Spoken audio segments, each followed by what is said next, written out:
Hey guys, welcome back to a brand new episode of Stand Up, Sit Down. And on today's show, I have the hilarious, the talented, the green machine, Mr. Chaz Rodgers. Stay tuned. You are now tuned in to Black Hollywood Live. Stand up, sit down.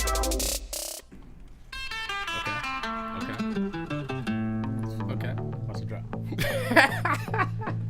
Picture this, I'm a bag of dicks, put me to your lips. I am sick, I will punch a baby bear in his shit. Give me lip, I'ma send you to the yard. Get a stick, make a switch. I can end the conversation real quick. I am This is what you listen to. This is what I wake up to. What you wake up This is to. what I go to sleep to. Hold on. This is my alarm. Like Hold on. So you wake up to a bag of dicks, is what you're telling me, and then No, you I go wake to up sleep. to- No, basically. And then it's dun. And then, yeah, picture Hey, this. man, listen. I'm a bag of dicks. Right. No, I get it. Listen, to each their own. I didn't write the lyrics. I was just like, I feel Hey, you. man. I feel you. Listen. No judgment here. I feel like there's a lot of judgment. There's a ton of judgment, but no judgment here. I have to say that. I feel like I was being saturated and soaked overnight in judgment, marinated in it. What's up, man? What's up, bro? How you been? Man, I've been busy. Yeah, Like- you're always busy. But I'm trying to like stay like out of the radar, especially this weekend because it's such like a big Memorial Day weekend. Everyone's in Vegas. Like all my friends are in Vegas. Like one of my friends tried to kidnap me and just like put me on a plane and take me to Vegas. I'm like, bro, I can't. You should have went, though. No. I've been to Vegas twice ever. Ever? And I've been out here for like 10 years. Do you want to go next month? Not really. Okay. All right. Well, never mind. I kind of do and kind of don't. You might as well. I will let you know because I'm probably going next month. All right. And I'll just like a weekend because I haven't been in like because I go like maybe twice a year or so, you know, depending on how much money I win. Right. Yeah, that's really what That's a big factor. That's really what it comes down to, you know, because if you don't win any money, The then huge you're like, factor in "Ah." what you do, right. Right. So yeah, we'll Bro, if you don't have money, you can't do shit. That's like the thing. Yeah. It limits everything you do in life. You got no dollars. That's it. No, it sucks. Yeah, you want to. I can't do shit. Yeah. I have no money. But you know, you out here moving, Chaz. I'm doing some things. Yeah. I feel it's the happiest I've been in a long time. That's good. That's crazy. That's I've been out here that's since, a like, great 06. thing. It is. It's great, but it's like it's crazy to me. That I'm like, yeah. Do I finally feel happy? I'm like this. What is this new feeling that I haven't felt in 10 years? Yeah. Like I finally feel happy. Like I actually like I'm like yo we're doing stuff. We're getting somewhere. It's been a long ass grind, but I'm like and like the best thing about it is I think about like it's just the beginning.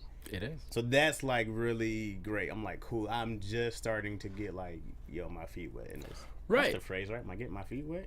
Yeah. No, that don't sound No, right. that's it. What does that even mean? Getting your feet wet? Because like when you get into a pool, like you normally go like feet first, and then so like as opposed to just jumping all in, you get your feet wet first. So like you're getting into the pool of success right now. All right. And so, But I want to just jump in. I don't want to get I my understand feet you wet. want to jump in, but you can't swim yet. So you gonna jump in, you're gonna kill yourself. That's true. You know. I feel that. So you gotta ease in, and then like when you're ready. Because when somebody has to come get you out the water, they'll never ask you to come back.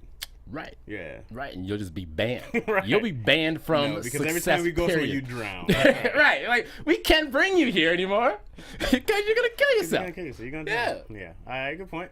So let's take it all the way back. Okay. All right, let's go to the D. Okay. Right, Actually, from Lansing, Lansing, Michigan, which is how close to? about an hour away. About an hour away. Something like that. Okay. Yeah. So for like layman's like me. Okay, so I'll do my little mitten. Where's my little? This is the Michigan mitten. So Lansing's here. Okay. Detroit's here. You got Flint up here. Grand Rapids over here. Benton Harbor, somewhere around there. Yeah. That's where Sinbad's from. If anybody cares. So you, Kid Rock, Eminem, and Sinbad. Magic Johnson's from Magic my Johnson. hometown. John Smoltz, famous pitcher from the Braves, Hall of Fame pitchers from there. nice. Muhsin Muhammad, wide receiver from like the Carolina Panthers back there. A very elite squad we have here. Yeah, see, so you're basically due now. Like you're like they're like, all right, listen, Chaz gotta do something. Somebody from yeah, dog. Because no one wants to be like, yeah, Chaz went out there and I never heard from him since. Yeah, they're like Chaz gotta, Yeah. Yeah. Because when you're not doing well, you don't say nothing, and then once you pop up, Very right? true. Very. And then everybody from your hometowns gonna be like, yo, we Right. do it. You was gonna do it. Right. Which I've always had support. Like some people like, yeah, no one's ever supported me. I've never had that. Really? Like, I never had a group of doubters. I've only had people ever like say, "Yo, you can do it. We support you." That's good. It was only me holding me back for the longest. So once I kind of found out like how to get out my own way and be my own teammate and be my own best employee, you know, I was talking like, man, Chaz, would you hire him? I was like, you know what, honestly, no, because you're late all the time. You don't work through your whole shift like you should, right? You leave early. Like if I was my own, it made sense to me like why I wasn't where I was at, where I wanted to be. Because I was like, yeah, you're a terrible employee, bro. You suck. And I was like, yo, you gotta be better. You were doing just enough so you wouldn't get fired. Right? Exactly. You know what I mean? Exactly. And it probably not even that. You know, like any job I've ever had, I didn't get fired because people liked me so much. That's the problem. But I've had people like, Chaz, don't make me fire you, bro. Like, please come in on time. And I'm like, all right, you know, man, I appreciate that thing. And tomorrow, I'm like, I was only 2 minutes late. Like, I tried my best. I was only 2 minutes late. But that don't get you nowhere. It doesn't. You know, being liked will keep you in just enough, but you gotta be worth it. Yeah. You know. Well, but you know, and this is one thing, and then we're gonna get into your childhood or whatever. But therapy with Nick Perdue. That's basically what it is. And people end up just bawling on the table. I haven't had anyone cry yet. Like I was actually almost close to tears once. Yeah. But I know we haven't. I haven't. It was mine. It was my personal story. It was the one we had Baron Vaughn here. Okay. So if you haven't watched that one, go check that one out. Yeah. Watch Nick tear up like. I mean, I was getting there. Yeah. But one thing that I've learned, especially working in the industry now, for a few, because I just got my feet wet. Right. But that like people have to like you. Definitely. First. Definitely. And then like it kind of sucks, and I don't want to like say this because it may like mess it up for some people, but like some people suck. Some people suck. Like some people are terrible. I always but they're say people working. Suck, dog.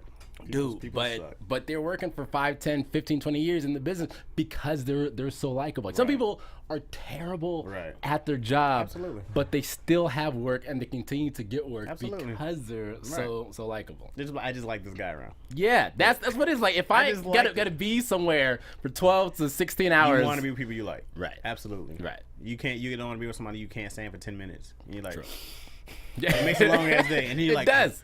I'm making good money. You gotta like convince yourself why to stay. Right. That's the problem. Yeah. You know, we did a 14-hour day the other day, and I was like, I was happy. Yeah. You know what I mean? And because it doesn't feel like 14 hours. It doesn't. I mean, it does feel like 10. Yeah. You're like, dog, it's a long ass time we've been here, but like, you're working and you're man, throwing around jokes, bro. Yeah. It's like, all right, well, we'll get into that later. I don't know what your agenda. Let's do it. Lansing, Michigan. Lansing, Michigan. Born and raised. I was born in Alabama on a base. Okay. Military base. My parents, Red Arsenal, something like that. And then my parents went in the Army, did that thing, you know. And then so you were like a Army brat. Not even for that long, because they went overseas and I don't remember none of that. So as far as I can remember, we've been in Lansing since I was like, I know I did like kindergarten there. It's been like 4 or 5, something like that. Okay. We've been in Lansing. And then growing up, man, it was a little shitty town, you know. It's a capital of Michigan, but I had none of the the flair of a capital. No amenities. No, I guess it's like a dirty Sacramento. I would have to compare it to. Okay. Because it was kind of like it was GM, you know, so it was like big on plants, and it was just like a very blue collar city. Right. You know, you came, you clocked in, you went to work. You just hoped that your family was asleep when you got home, right? You hope food was made and the kids were already worn out because you just wanted to not slap somebody. Yeah, you didn't. It has to be like one of the highest domestic abuse cities. Wow. It has to be because it's so routine. It's just this is the routine.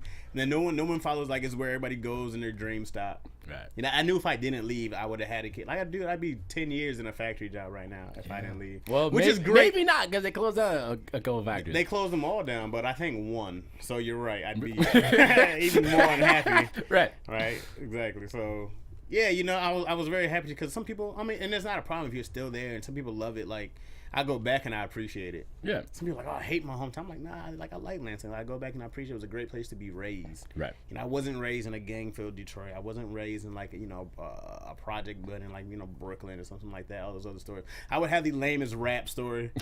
Right? I was middle suburban. Drop the mic. That's it. Trying to be urban. You know, it was like. It wasn't that. I didn't have that pressure, you know, to have to like, I've been working since I was 9, selling drugs at 8, trying my first cigarette at 6. None of that, you know? Right. It was I had a very easy life until I went on my own. And I saw, like, this shit is hard. Yeah. Like being an adult is like it's difficult. Yeah. And I was 20. I left in a van when I was 20. Like by choice. Yeah, I left in a van because I was like, I went to Chicago I was gonna try to do like the whole college and do like a performing arts school, Columbia College Chicago. Okay. And I was there for like half a semester, and I was like, this shit sucks. And I was like, I'm leaving. I'm going to LA now, right? And then, so no training, never paid rent in my life, right? Never done anything adult-wise. And I get to LA, and I was like, all right, so, like, where do I go to get famous, right? I was like, whose door? Like, is there a building? Is there tryouts? Right? Hollywood tryouts? It should be. And so I remember, man, I was just like, I needed money, right? I didn't even leave with like a good ass plan, bro. It was 3 people, all of us in the van. You guys just left. We left. I had $60. That's it. I had left with $60, and I was like, dude, as soon as I get to LA, I'm gonna be famous anyway, right? Oh my god. So I was like, this will last me for 2 days. Oh my god. Yeah, and I did that, and I remember like as soon as I got there, I was like, yo, mom, dad, I need money, all right? I was like, I just need you to send a little bit, and then they helped me for like, they don't make a ton of money, right? Right. So they helped me for like as little as they could. And then the van I was in, I got in this car accident, right? So the van was done. And then I had to pay this lady money, because of course I didn't have car insurance, right? So I had to pay this lady like $20,000. So I had this job doing like phone surveys or whatever. It was like movie surveys. Or like Nielsen, it was like, hi, this is Chaz from Nielsen Movie Review. Would you like to do a movie survey? And people were like, oh, Nielsen, wow, right? And you do all that. And then, but I was terrible because somebody would tell me no. I'm like, cool, right click. Right. You know what I mean? I grew up like, yo, we don't answer solicitors. You know what I mean? But they were like, no, Chaz, you gotta be more good. And so you had to have like 3 surveys a day, which was people were killing. But I had like 1 or 2 daily. But they just liked me so much. I would come like 10 minutes late. Bro, I was king. Like I had no money for food. I was king of like that refrigerator raider, you know? I was that guy. Like I was a pirate in that fridge. So you were a terrible employee. I was a horrible and coworker. You were stealing food. Yeah, definitely. Oh my god! And you didn't even make the company any money. So you're costing the company money, definitely. And then you're stealing from your coworkers. Yeah, I was a horrible, but I was so hungry. Right? And you were ready to be famous. Is what was going on. Yeah, and I didn't understand what was happening. I was like, yo, where do you go to get famous? What's happening? Yeah. And I remember, like, I got suckered into, like, doing bringer shows, right, at the Comedy Store. Everybody does. Right? Everybody And does. I was like, yo, taking pictures, like, the marquee with my name. I was like, yeah, click, on the marquee. And then, not even on the marquee, it was just, like, the list. You know what I mean? It was, like, nothing major at all. And I just thought it was so dope to be in. I mean, it was dope to be in Hollywood. First, when you first get here. Yeah. It's amazing. And you're so hopeful. Right. And then life happens, because it doesn't stop in Hollywood. No. Right? It's like times 12. Yeah. And then you're like, oh, shit, this is real. And because like it's so expensive, it's ridiculous. And there's a lot of hopefuls that come out here every day. Yeah. And we call Sunset Boulevard the Boulevard of Broken Dreams. Absolutely, which you can step over. Little people excuse me, people just sobbing on the street, just walking over. It's like, literally. It's so like the actual city of Hollywood. Yeah. It's such a beautifully disgusting, dirty, and I had gritty city. City. Like, I remember like just smelling piss and seeing like homeless cats, and I was like, yo, this is not what I thought it was gonna be.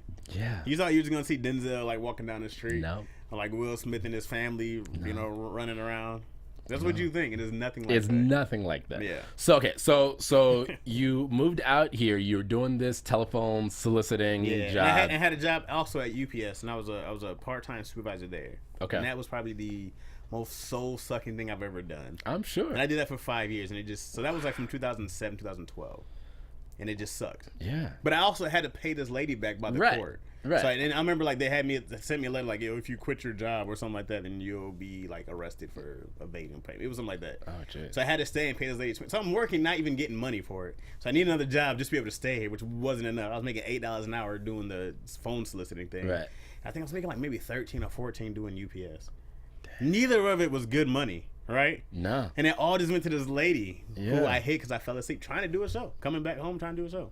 I was around the goddamn corner from the crib. Man. I was like 6 blocks away. And you stayed. And after all that, and you stayed in LA. Yeah, man. And I remember like once the van went down, I hit my dad and I was like, yo, I might need. And I wasn't even like a few years in. Like I could have easily left and went back home. But I didn't want to go back home. I didn't want to feel like a failure. Right? And it wasn't until, was it 2012? Yeah, I think it was when I quit UPS. And it wasn't like I quit on like a good note, right? I was like, man, fuck you niggas, fuck this shit, fuck that shit. I quit like you want to quit a job, right? Yeah. No, as you should, because like I feel like there's no going back. I feel like there are some jobs because like my mom's always like, Nick, like when you leave, you want to leave on good terms, and you do, just in case. You should.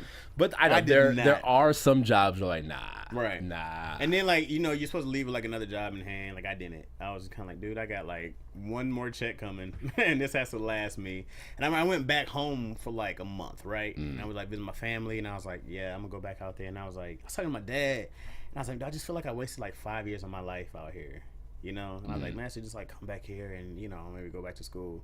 And my dad's some of the most prolific shit, man. Mind you, my dad's like a very limited college education, right? He worked at the post office for like 30 years. He's not a guy who like, he's a very smart dude, right, for sure, right? Love the guy. It was like everything I am is, I always try to be like him, And he was like, yo, if you leave and come back, you really did waste 5 years of your life. Very true. He was like, if you quit now, you really wasted 5 years of your life. Yeah. He's like, that is literally throwing 5 years away. Yeah. He's like, make those 5 years worth something. Yeah. I was like, God damn, man. Like that shit still gets me hyped. Like when I say that, I was like, yo, you're 100% right. Yeah. That's literally throwing your life away. That's literally time that you spend doing this and you're throwing it away. And I was like, I can't. I was like, that is a waste of life. Yeah. And you basically wasted $20,000. Definitely. I threw all that shit away. You know what I mean? That is money gone. Yeah, so and I think about that too, like, man, that was 20. But you know what? I would have fucked it off anyways. Right. That was like 20, 21, 22, like during that time until like, 25. So any money I got, I was trying to be cool. Yeah. I was trying to go buy a hat, trying to go buy shoes. I was trying to fit in. Right. And I didn't have any money to fit in. Right. Now I'm 31 and I get some money and I don't care. As you know should. what I mean? Yeah. Like, yo, Nick, these are Skechers, bro. Okay, maybe. These are the most comfortable shoes. Okay, maybe. But like when I'm out, around like the comedy, I have 2 pairs of shoes, bro, that are nice. Okay. I got 2 nice pairs of shoes. Well, I'm curious now. Like they're like one's creative recreation and another's some Nikes, right? Nothing major though. I bought 1 pair of LeBrons once ever, $200, got stolen. And I was like, you are not meant to have nice shit. Who is still stealing shoes out here? I don't know, man. Where did you get them stolen? I had like off of your feet? No, I had like this pickup truck, right? Okay. And it was like it locked in the back. These cats broke the lock and took. I had like some hats in there and shit. Anything that I spent money on that I didn't need got stolen. Wow. And that was like a big sign, like, yo, invest in yourself and not in some bullshit. Yeah, no, it's very true. So any money after that went to classes at UCB, Groundlings, second. I did all that shit. I did UCLA, the extension writing classes. I did all that shit. I was like, just be good. Yeah. I was like, just work on being good. All the other shit, who gives a shit? It's very true. Yeah. It's very true. And it's paid off. You know what I mean? All that money I spent, I made that and more, from, I think after the first job. Wow. And I was like, yo, you make all that back. I was like, yo, why I didn't want to tell me this before? Well, yeah, no, it's take some classes, man. Invest that money in yourself. You need to be cool. Buy that shit later. All right, America. This is very true. And as you say that, I've recently purchased some Jordans and whatnot, but that's just my personal absolutely situation. But right. I don't feel like I'm like trying to be cool. I feel like I'm just doing it just because I didn't have it growing up. Right. You know what I mean? Absolutely. So like now I'm just like, I just like want these. Yo, growing up, I had like a pair of like USAs. Like I don't know what that is. I didn't know either. I know, but it had like the Olympic ring and it said USAs, and those were my kicks. Yeah. And whoever made fun of me at school got their ass whooped. I was a little dude who was angry already, right? And I was ready to fight. You know what I mean? Yeah. So you couldn't come make fun of me. So okay, now what was your first stand-up show like? It was the dope. first it was time you ever went on stage. The place was Comedy Connections in Lansing. Mm-hmm. And they just had like an open mic, and I remember like you had to call, I think on Monday at noon, to get on this list for Wednesdays, and it was so dope because they actually helped you groom to be a good comedian because they did the open mics before the shows. Mm. So there's a Wednesday crowd, which is like the lightest, so they put the open mics out. So they did Wednesday, Thursday, 2 shows Friday, 2 shows Saturday. So on Wednesdays, the host would come up. There's 3 cats who did open mics, and then they would have the show. Which I was like, yo, it's the best way to gauge anything. It's not like out here. Like a lot of these clubs out here aren't doing open mics before the show. Right. And it was the best way to groom somebody and see how they're growing and see how they're developing. And then I had other guys who were headlining for the weekends who would just help you and give you advice and teach you. Right? It was great. Just growing up in a small club doing stand-up had to be way better than coming out here. and then everybody just shitting on each other. You know, because it's a shit show for the longest. Yeah. You know what I mean? And it's a long grind up, you know, and I started like, you know, hosting, and then I started getting a chance to travel around and hosting and featuring, you doing spots for money. And it wasn't much money. It was enough to get you there and get you back. Right. But I got a chance to go to Chicago and St. Louis and like, you know, all the like Cleveland, like I already have family there. And, you know, going to Detroit and going to Flint and like Grand Rapids and like, all these other towns around in the Midwest. You know, I wish I would have stayed longer there. You know, I left like within 2 years of me starting to do a stand-up, which I thought I was dope. Right. I thought I was like, no, you were small already. town dope. Right. It was exactly. And then I went to Chicago and like, oh, I was like, cats are real. And then I feel like I got good for Chicago. Okay. But I wasn't like, you know, I think this is before like Lil Rel was around. You know what I mean? So like D-Ray was king. Bernie Mac was huge legend. Like his footprints was everywhere. But D-Ray was the guy in Chicago. You know, and he was already like coming to LA and doing Deion Cole. And they were already like in LA doing stuff, you know?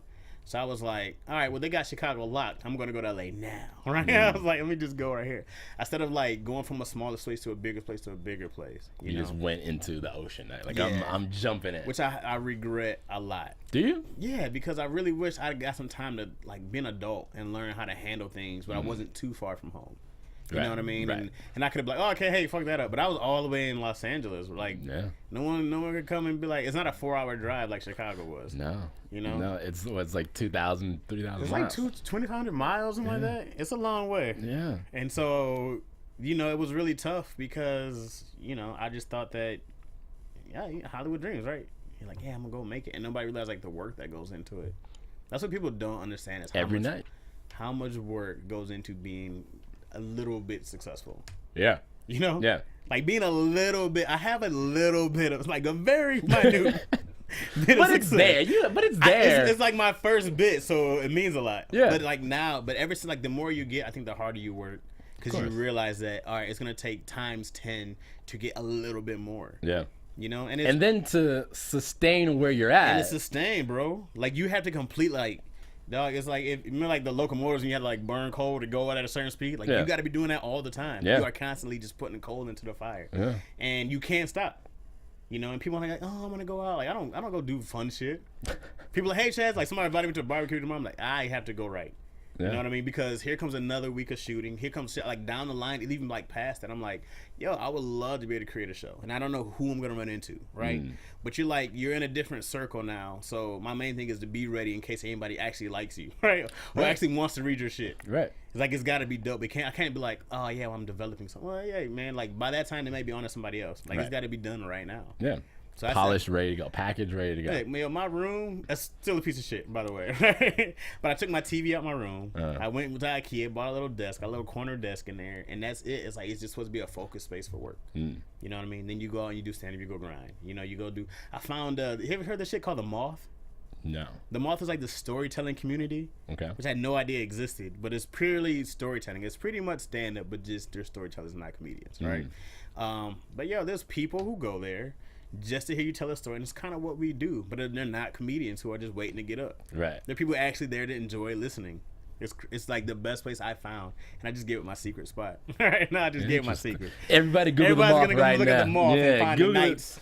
But so the only stipulation is that it's you have to pick a topic. They'll give you a topic to talk about. You know, but people kind of just manipulate that topic into what they want to talk about anyways. Right. You know what I mean? Right. So it's easy for me to find like what I want to talk about in that topic, even if it's like ranch dressing. I'm like, let me talk about the time I was gonna say something horribly appropriate. I had an abortion. Anyways, I don't know. That's the first thing that came to my mind. Then we had a salad and put some ranch dressing on it. It looked like ranch dressing. Anyways, horrible example. Yeah, no, that's. You can tell my improv is rusty.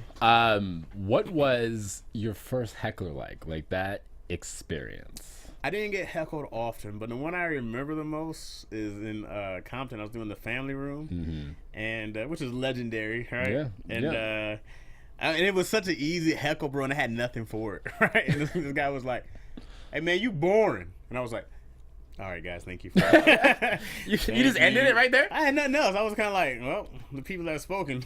Were you already done with your set? Were you I was probably like 5 minutes in. How long was your set supposed to be? It's supposed to be like 10 at least. So you cut it in half because one guy said... For one, it was late, right? It was, okay. Like, I was supposed to go a long time ago, of course, and it was like 1. Right? I was already irritated and tired. Right. And then, like, once... And then I'm, like, doing my... And you know what? He probably was 100% right. My energy probably wasn't there. Right. You know, I probably took it for granted. I probably didn't try. Right. So he was probably like 100% right. If someone says you're boring the fuck out of them. Especially like, and when they're listening, he gave me 5 minutes. Yeah. You know what I mean? Yeah. And it wasn't like I wasn't getting laughs, but they were just like, Right. And for a black man, that's being very patient. Yeah. You know what I mean? Yeah. A black man's like, man, get the fuck off the stage, boring ass bitches. You know what I mean? Right. He could say whatever. But once he was like, yo, you're boring, I was like, you know what, sir? You are I correct. respect that. I respect that. And I had no comeback. I couldn't see him. He was in the back. Right? So my first thing was like, oh, you slick man saying it in the dark. Right? And I was like, don't get your ass whipped in Compton. Right. Because everybody's going to be like, oh, who's Chaz? He knew? Right. Right. Exactly. So I was like, you know what? You got me. But I can't remember like anymore. Like just besides people who just talk at tables, I usually try to make sure that people don't have a chance to heckle. Okay. You know, you got to come off like firing, and I think people take too long getting in their shit. Yeah. You know, I try to make sure that you're at least excited to see me right off the top, or I'm already got you engaged. Right. You know, so I think like your first 30 seconds of your set is everything to me. Because I'm like, anything else is you're giving people a chance to wander. But once they introduce you and the clap stop, there's always a moment of silence. Right? Yeah. They're like, yeah, okay. Right? Yo, you got like 12, 15 seconds. People like, why should I listen to you? Especially in black room. Yeah. You know what I mean? White rooms will probably listen to you a little longer. Like, They'll give you at least 45 seconds. Yeah, you know, I mean, like, unless you're doing something like, unless it's like a bachelorette party or something annoying like that, like, or just some drunk people. Yeah. I usually, and I learned that early, man. I remember like a comedian told me that when I first started. He was like, don't give anybody a chance. He's like, if you get heckled, it's probably your own fault. He was like, then you're not doing something right. You know, he's like, you don't want to give anybody a chance. He's like, a heckler should be your fan. He's like, that's the guy with a ton of energy who came expecting something great. Right. He's like, that's supposed to be your biggest fan is that heckler. You know what I mean? And he was like, that dude came looking to see something, and he's like, just has his energy. Yeah. You know, and there's some guys who go off to be a dick. Yeah. You know, but but a heckler's got a ton of energy, man. It's probably your biggest laughers, you know. That one person you hear laughing the most is probably that guy who would have heckled if you weren't doing well. The guy in the back with that, with just like that random cackle. He was like, that dude came with energy for an expectation or something. Yeah. And whether it was good or bad, he was gonna let that energy out. Yeah. No, that's very true. Yeah. So once I learned that early on, I was like, yo, you got to be bomb up top. Yeah. And then even in the rest, people might still fuck with you if it's not 100%. You know what I mean? Even if you dip off after that, if you come off swinging, they're gonna rock with you. Yeah. You know what I mean? Yeah.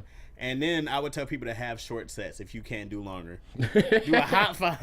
Yeah, that's a hot 7. Yeah. Get the fuck off the stage when you know it starts sucking. And get back to the grind and start writing and working on it. But okay, but like, you know, like there are some comics who like to kind of like start off great, right, and then they'll dig themselves in a hole just to get, you know, just to give themselves that challenge. You got to be really good. Yeah.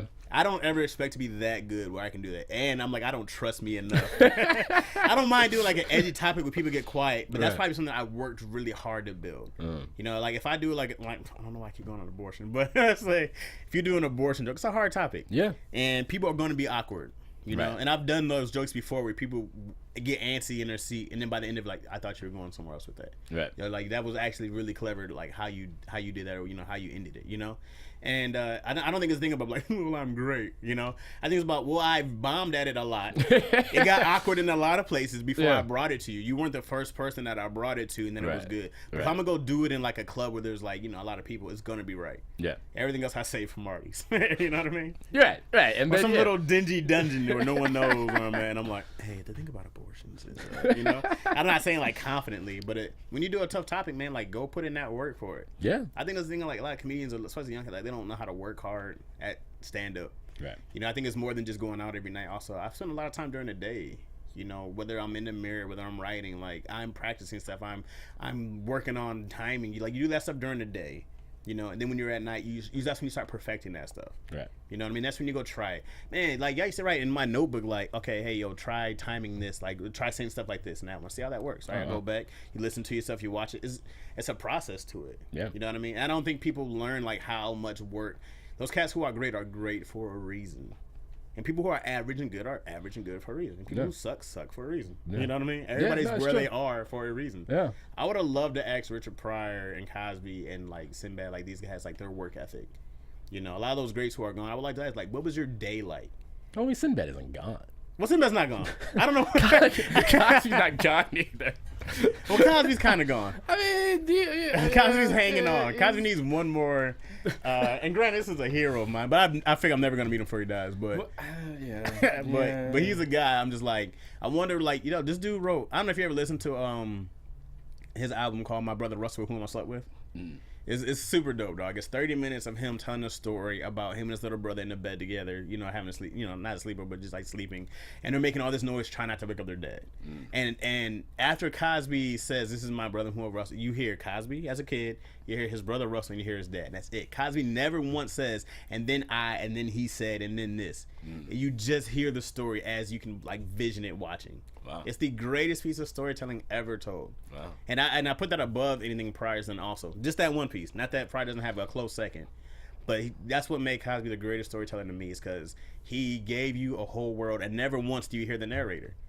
He gives you the story as the story would have been told. I was like, this had to happen. I was like, you can't make that. Like, this had to happen. Yeah. Like, that's great storytelling. Like, I strive to be that good of a storyteller one day. I'm nowhere close. I'm always like, and then shit. We'll keep going to the mall. Another plug. Right. And right. And you'll get that. But here's the thing, like there's comics now that I think they don't have the work ethic of before, is because like everything is changing, everything is evolving. And kids today are growing up. We live in a society. You're 100% right. Instant gratification. Right. It's just boom, boom, boom, boom, boom, boom. And we live in this 6-second, 15-second, 30-second medium. Once Vine came out, I was like, this is ADD Nation. Yeah. I was like, and I wanted no parts of it. Yeah. I wanted no parts. Of I didn't do it, and I'm kind of, because like here's the kicker. I would have started Vine with like all of the Daystorms, batches, and all. Like when they started, one of my actually two of my friends, because they were doing music, they produced music, and they're like, yo, we're going to his house, this and that, yada yada. They're like shooting these videos. Nick, you do comedy, you should come over and just check it out. Right. I'm like, I'll get around to it. Never happened. Bro, I didn't take mine serious until I met Batch. And I saw he was like, yeah, I'm getting auditions a lot of it, because people just like, well, he has 1 million followers on Vine. Right. And I was like, that's getting you just looks alone? They're like, yeah. And then like I watched Vine, and Batch was super creative. There's no reason he's a champion. No, yeah, he was great. Right. Yeah. And then I was like, once I saw the value of it, I tried to hop in it, and it was just too late. Yeah. And I didn't have the energy for it. Right. I was like, yo, you got to do a lot. But those guys but it's the same thing. Those guys who have millions of followers work. Right. And and they put that work in. Like, once Bash told me how their system was done, and I was like, dude, this is more than just making up videos on the spot. He was like, yeah, dude, we take a whole day. We have lights. We have all this stuff. Like, it was a real deal. Like, they planned it out. I was like, that makes sense why you're so successful at it. Right. It's not like, man, I feel like people just don't know how to work, and they expect great stuff. That's what I did. Yeah. I didn't know how to work, and I expected greatness. Yeah. Because I'm dope. Yeah. Right. Well, and because like, you watch, right. You watch these people, and like they make it look so easy. Just what they show you. Right. You're like, oh, I can do that. I can do that. But that's how you know somebody's dope. Yeah. Them cats, like, when you like, I can do that shit. Yeah. Like, I never watched LeBron, but like, I can do that. Like, I know LeBron works, right? Yeah. And he's 6'8". Yeah. That helps. Right? He's basically a football player. He is a football player. Yeah. With the basketball. Seems really unfair.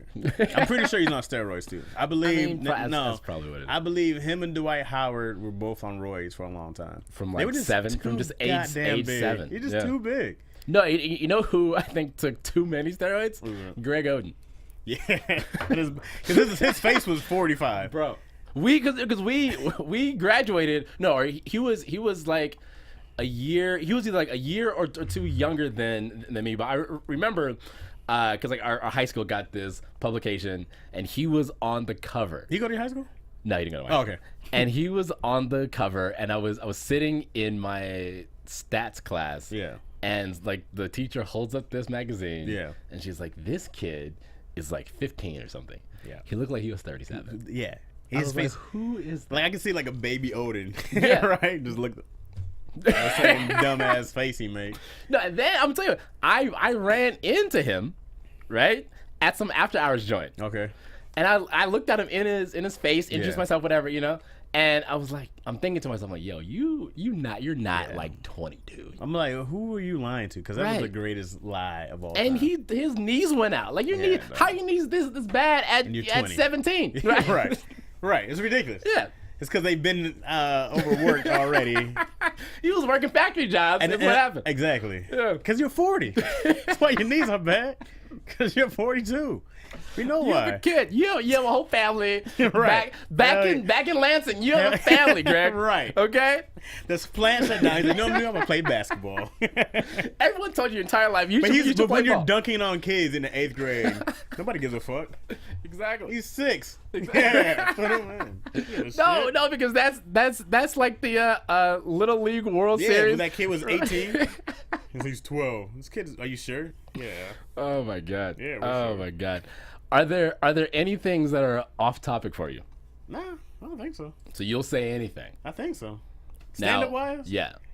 Yeah, man, it just has to be fun is the only rule. Right. I don't care about like no shock shit, stuff like that. But like, dude, I definitely do race a lot, right? I talk about race a lot, and I feel like I feel like I do a creative way of talking about it. That's why I try not to be hacky, like, man, black people and then white people do, right? You trying to do that shit. I try to come from like a place of, where I grew up. It was predominantly black school, and then I went to a predominantly white school, right? So I got a lot of both. I have a family who's really hood, right? And I have a family that's not.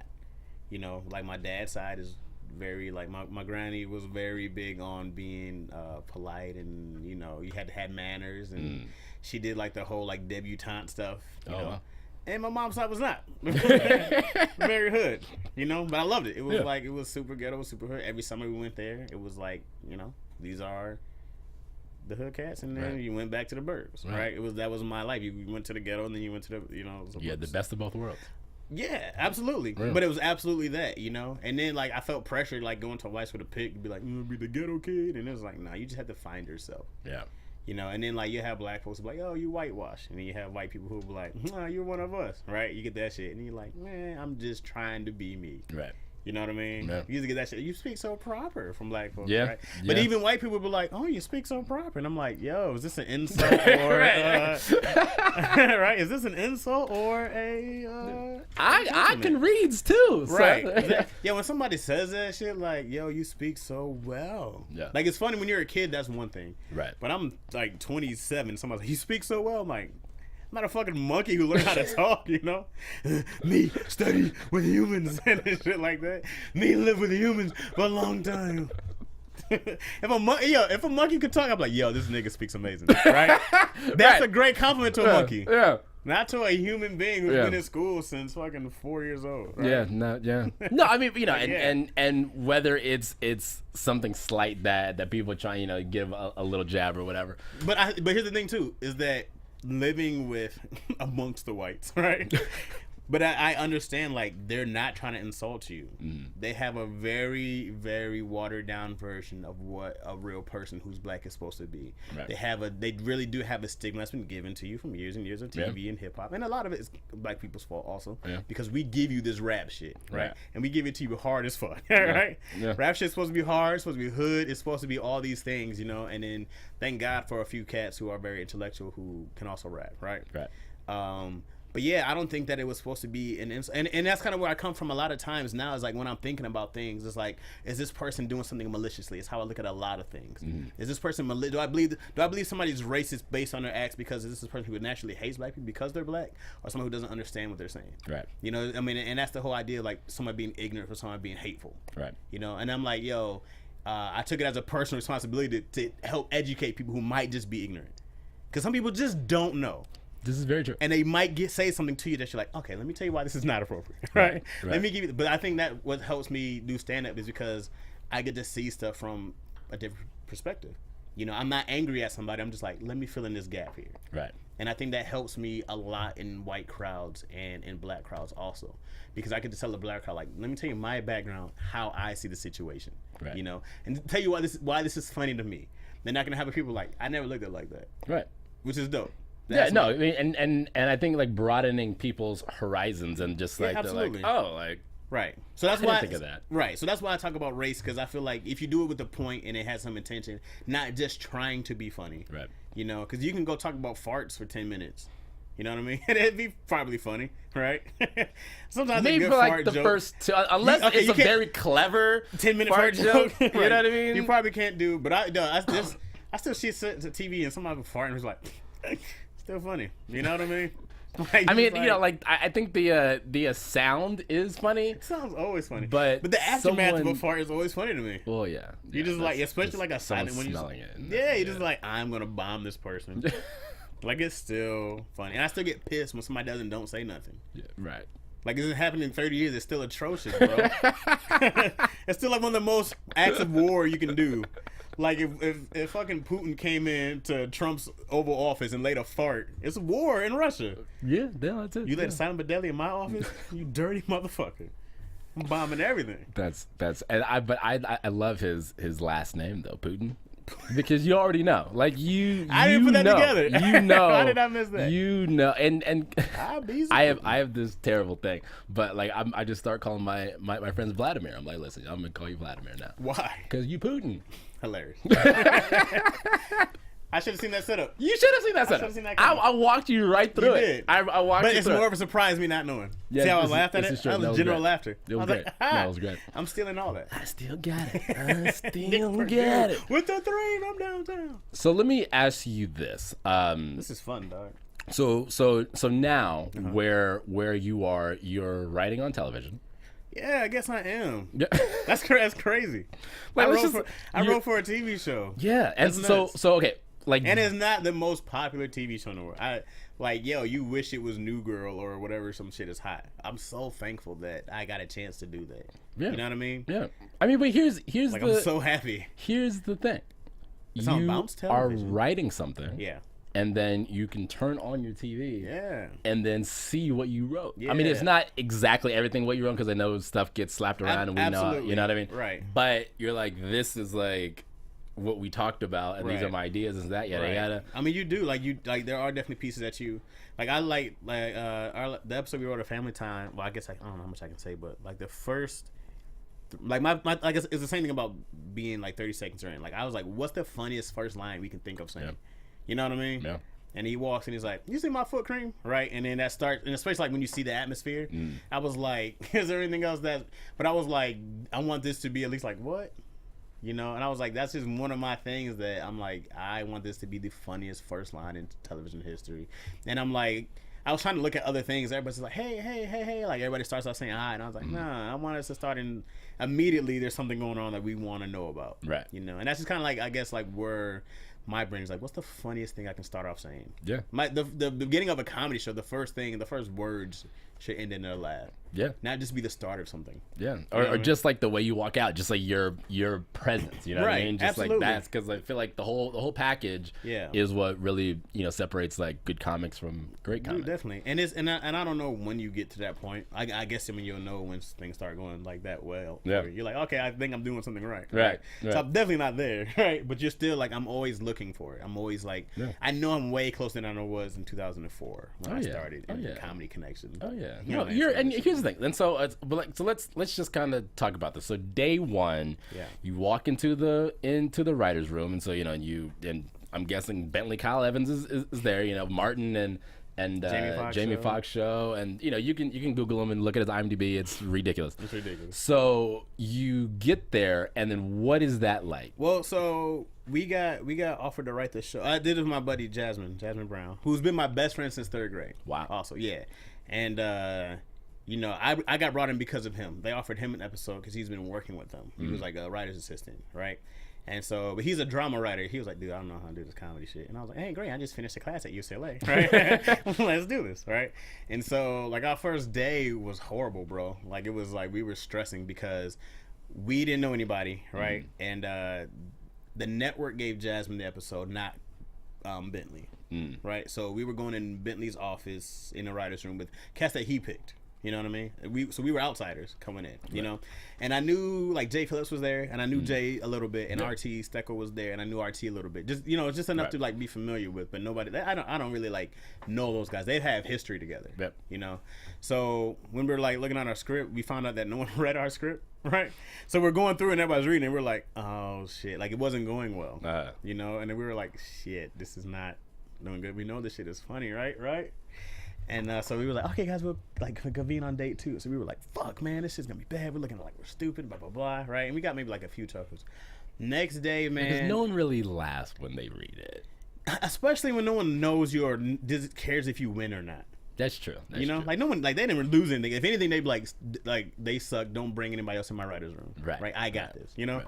So I guess it was pressure from like the network too. But this Saint, her name, I don't know who else was involved.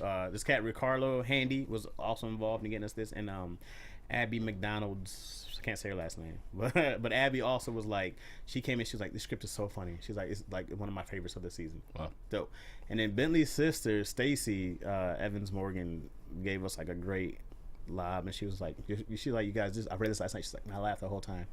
And we were like, great. Like, even if no one else laughed in one moment, I felt great. Yeah. And then, like, when we start reading, now we're getting laughs, and now it feels good. And now it's like, all right, man, you guys can at least do a little something. Right. And then we did the table read, bro, with the actors there, and it was dope. Yeah. And it was dope. Yeah. Like, that was, like, a moment where you were like, whoo. This is real. We're doing TV for real right now. Not even the fact that it was real, but that was still the fact that people actually laughed, and they liked it. Yeah. And they're like, man, good script, right? Good job, guys. Yeah. Like, you guys might actually, it was like validation that you guys might be half decent, right? And then we got invited back. So that was in the cut. That was for In the Cut on also by Bentley Kyle Evans. And that was with Dorian Wilson, who is Professor Ogilvy. Right. Yeah. The podcast. Hey, Professor Ogilvy. Hey, Professor Ogilvy. And so man, we were like really lucky for that, right? And so then we got a call like, yo, you guys want to do an episode for Family Time? I'm like, yo, they're going on season 5. Yeah. Which I know Clayton very well. And I know Tangerine very well. Yeah. You know, and I was like, I watched Omar Gooding my whole life, right? And everything that he's done. Wild and Crazy Kids. I mean, I watched him. I watched him from Hanging with Mr. Cooper, the smart guy. And I was like, I watched this dude and then Baby Boy. Like, I watched this guy like my whole life. And I was like, dope. You know? I was like, I would love to have a career like his where you're working. Yeah. And stuff that people love and admire and remember. Right. The people say that shit tomorrow. Everybody always sneaks in this like smart guy jokes on set, right? They'll do it. Man, you should be acting like a wild, crazy kid. I do that shit to him all the time, right? I do that to him all the time. Like, and it's dope. So, you know, and like the best part, dude, like my favorite part was like working with like Paula J. Parker. She was on Friday, she was Craig's girlfriend. Yeah, she was Craig's little whole girlfriend on that. And man, her energy is amazing. Yeah, like it didn't even matter what we write for her. We just like throw it in there, and she's a grenade. Wow. And she was just so dope to work with. You know, she was like one of my favorites to work with. Angel Cromer was dope, awesome. Everybody, name everybody. Everybody's fun. So let me ask you this: as we wrap up, there's 2 things that I ask every guest. Okay. First thing is what was probably the coolest moment of your career? Okay. And then what's the biggest lesson that you've learned thus far? Well, the biggest lesson I'm talking about was the work. It's the work, man. I mean, like, a big part of me was learning how to get out of your own way, right? And so for me, I knew that I was bad with procrastination and discipline. So all I did was read books for the last year and a half on, like, just how to be efficient. You know, and one of the biggest books for me was this book called No Excuses by Brian Tracy. And he's like one of those, you know, sales gurus and stuff like that. Right. But his book, No Excuses, man, really helped me figure my shit out. And this other book called The Power of Consistency were like probably the 2 biggest books that told you how to work. And it was more than just about like getting out. It was like plan your nights to plan your days. Then you plan your days to plan your tomorrow. You know what I mean? And it was just like everything's a system and everything has a plan. And that was like, it just helped me be organized and be like, you know, formulaic. And I don't know if that's a real word, if I made that up. Formulaic. I have no idea if that's a word. But it helped me be formulaic, okay? And just having like a routine. And it changed everything like after that. So this was like, before I even got the chance to run those shows, this was already a year of getting better. Yeah. And now, like, I got to see, like, the fruition coming from, like, all the work that you put in to be better. Right. And then I got an opportunity. And then it was like, okay, you don't stop. Now you push the gas pedal to be even better. Yeah. You know? So, like, all I did was read books, bro. I just kept reading and like, my car is for podcasts and for, I mean, I did just buy a new system. So let me not say that it's only for podcasts and audiobooks, because we do bang in there now. Yeah. But, you know, it's a lot of that, man. Like when I'm taking long drives, it's education. It's always getting better in your field and understanding the idea of the business side. Right. You know, it's just right. And then the coolest moment, I don't know, like meeting people is always cool. But you know, I remember this moment, man, when I was still sleeping in a van and I did a show at the Comedy Store. And I remember like it went so well and like it was probably like one of these and I don't know if this is even the coolest moment. It's the moment that sticks out the most. But I don't remember if it was even like I think it was like a bringer show or something like that. But I just remember like the crowd was just loving me. You know, and I remember like afterwards, everybody was like, "Oh, dude, you're like a young Jamie Foxx," and "Oh man, you're like a young certain entertainer." It was like all these things that made me feel great. And I remember I walked back to my van, right, and I was so hyped. Like I was in this van throwing a party. I was like, "This is it, dog. You gonna be the mother man around here." You know, I was like so excited, but yet like I was sleeping in this van. Yeah. But it didn't matter. Like that was the idea. Like it didn't matter because of that feeling of, yo, you're doing what you're doing, and that energy that the crowd gave. Like anytime you rip, that energy was so dope. But then like to go and live in a van, to go sleep in a van afterwards, it's like such a high to such a low. Right. You know what I mean? Right. And I mean, like, no matter what, I never feel like I can ever be, you know, I'm permanently humbled. You know, like I haven't done shit yet, Nick, but I'll always be humbled, and I hope so, because I'm like, Nick, you was in a van. Yeah. Yeah. Like I threw a temper tantrum in this van once because I was eating ravioli. I still don't eat, like I can't eat Chef Boyardee shit. You know what I mean? Because I had it all the time for months. Yeah, so you're like even like the smell of tomato sauce would make me like feel. Yeah, I would be like, nah, dog. Like I don't eat spaghetti and shit no more. I don't. Wow. Because I had so much ragu ravioli, or so much spaghetti, so much fucking, you know, the little ravioli shit, like fruit in the can, all that shit, like those little Vienna wieners. I can't do none of that stuff. Yeah. Because I did it for months and months and months, and it just makes me sick. You know, like Nick, I was picking fruit off of trees. Because I had no money. Amen. But thank God for California. Yeah. Because you can literally reach up. Yeah. And grab food. Grab an orange or something. And then like, I remember like there was this orange tree that was super sad. I found this lemon tree over this dude's yard. I don't know if I'm going way too over time and whatnot. You got a minute. I was going like, I hopped this dude's fence to get these lemons, right? And then like I went and had like this bomb ass lemon party, right? I was like, peeling lemons and shit. And then I was like, I'm going back, right? I went back the next night, and this dude had a gun. He had like, so I'm like picking his food in here, and he was like, yo, what the fuck are you doing? He was like spoken Spanish. I'm assuming that's what he was saying, right? What the fuck you doing? But he handed me a bag of oranges, and he's like, don't come back. And I was like, yo, like I could have got shot over fucking lemons, right? But yet I went back to my van and had another lemon party. Like, yeah, I'm eating these. Still alive. Still right. But it was just like, yo, that's the grind. I was like, if people can't put in that work, man, and you can't see your vision, man, I'm like, this is the start. Like, I can see 10 to 15 years from now where my life is going to be. Yeah. You know? You're going to have your own lemon tree. I'm going to have my own lemon tree. And someone might have a gun out there with some pumps upon. Yeah. Exactly. That's it. Man, Nick, thank you so much, bro. Thank you, man. I appreciate this. Thank you, man. Listen, so where can people see you next, and where can they find you online? Shit, I wish I had a date. I'll be in Claremont and Flappers with Keon Poley and Keenan Baker, June 9th, maybe. Okay. LaughAtChaz.com. You can say it's not fully finished, but there's a good clip on there you can go watch.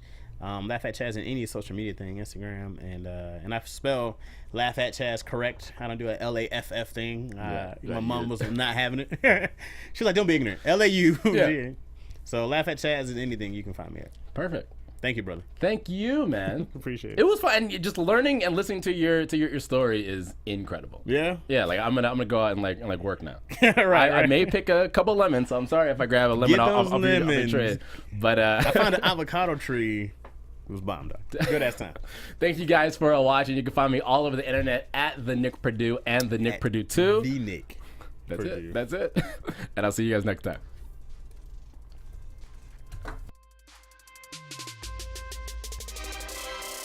From executives Kevin Undergaro, Dario Kristen, Tiana Hobson, and the entire BHL staff, we would like to thank you for supporting Black Hollywood Live, the first online broadcast network dedicated to African American entertainment. For questions and comments, contact us.